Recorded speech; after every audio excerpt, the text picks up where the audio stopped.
बोला काचे काचे गाछ कैसे पाका भइल बोला। हाँ बोला का बोले हाँ रतिया सोहाग वाली काका भइल बोला काचे काचे गाछ कैसे पाका भइल बोला। हाँ खेल गइलू की खेल भइलू बोला भला कोई समरे जलट गया रे।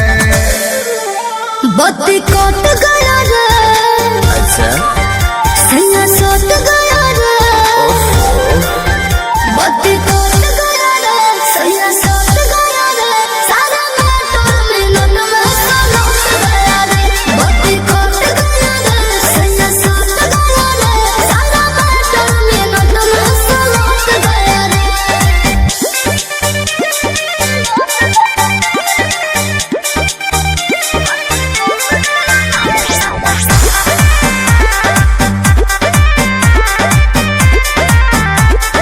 हो राजी खोला ना कैसन धमाल हुआ जी आगे बोला ना काका कमाल हुआ जी। हमरे गलिया के सोना सन हाल हुआ जी जैसे सेव को समेरे लाल लाल हुआ जी। हो राजी खोला ना कैसन धमाल हुआ जी आगे बोला ना काका कमाल हुआ जी। हमरे गलिया के सोना सन हाल हुआ जी जैसे सेव को समेरे लाल लाल हुआ जी।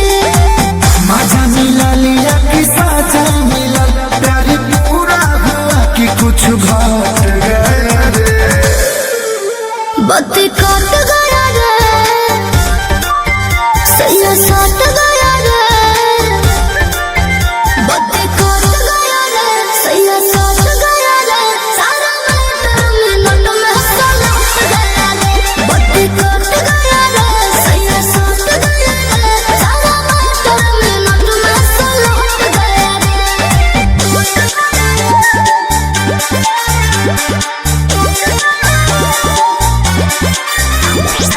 Music by Arya Sharma.